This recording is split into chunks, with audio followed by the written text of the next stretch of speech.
నమస్తే. జై Sriram friends.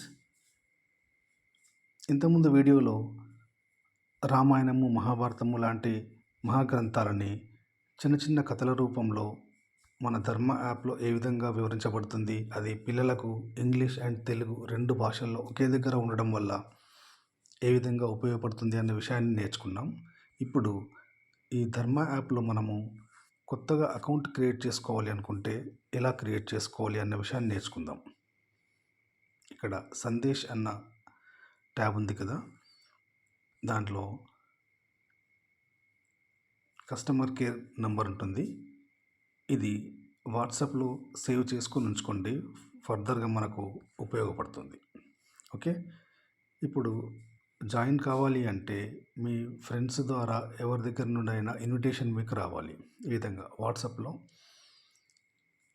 Invitation వస్తుంది. ఈ ఇన్విటేషన్లో ఈ లింక్ పైన మనం క్లిక్ చేసినప్పుడు ఈ విధంగా క్రియేట్ న్యూ అకౌంట్ అన్న ఫామ్ మనకు ఓపెన్ అవుతుంది.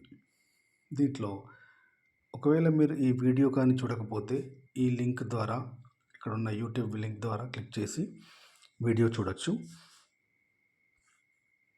ఫస్ట్గా మీరు పే 199 టు ధర్మ యాప్ ఉంది కదా, దీనిపైన క్లిక్ చేసి మనకు అడుగుతుంది ఫోన్పేనా, గూగుల్ పేనా, ఇంకా వేరే ఏదైనా యాప్స్ ఉంటే దాని ద్వారా పే చేయడానికి డైరెక్ట్ దాని నుంచి ఓపెన్ అవుతుంది.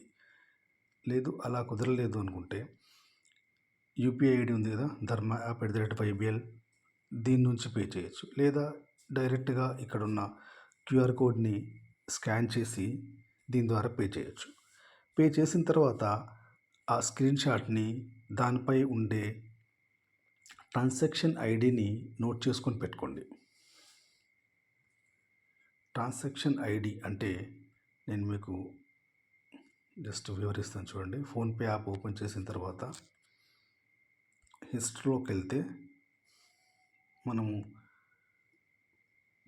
ఇక్కడ ఇది హోస్టింగర్కి మనకు ఇంతవరకు చేసింది ట్రాన్సాక్షన్ ఐడి అని చెప్పేసి ఇక్కడ ఉంది చూడండి,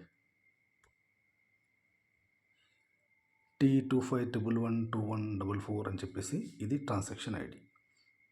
దాన్ని మనము ఒక పేపర్ రాసుకోవడమో లేదా దాన్ని స్క్రీన్ షాట్ తీసుకొని పెట్టుకొని అప్పుడు దీంట్లో ఈ క్రియేట్ న్యూ అకౌంట్లోకి వచ్చేసి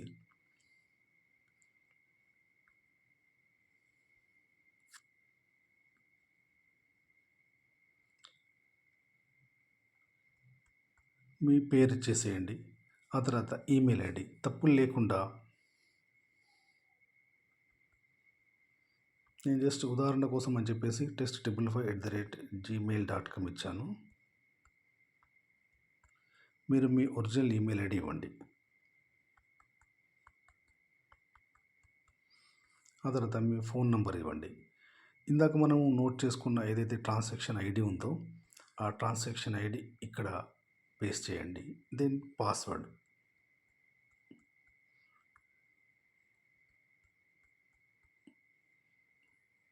రెండుసార్లు పాస్వర్డ్ ఇచ్చేసి జస్ట్ రిజిస్టర్ మీద క్లిక్ చేసినప్పుడు రిజిస్ట్రేషన్ కంప్లీటెడ్ సక్సెస్ఫుల్లీ అని వచ్చింది.